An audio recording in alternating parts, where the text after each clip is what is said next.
And so any advice out there that you would give for law firm owners about any trademarks and other Yeah. things maybe that they can do to lock down some of the branding that they are hopefully building? Yeah, that's a great point. First of all, we've worked with many law firms over the years to protect their brands, which is like it's one of the biggest honors I find when, other lawyers, sometimes even other IP lawyers come to us, to do IP work.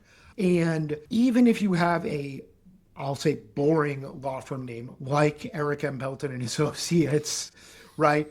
You still may have a great logo, a great slogan, a creative name for your podcast or your newsletter. And so there are these other branding assets that you may have. And if you don't have them, I encourage you to think about them.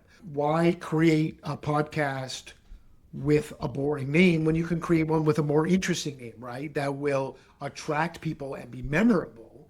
And then if that's what it's doing, you ought to protect it. The investment's not that tremendous. And I might even go a little further, sort of like you came up with the one on your website, Making Trademarks Bloom. You invented that. So if a firm doesn't have a slogan or something like that, maybe they should think about coming up with one. For sure, because between a slogan and or a logo, you can really convey a lot of information about whatever you want to convey, right? So Making Trademarks Bloom since 1999, it's very conscious.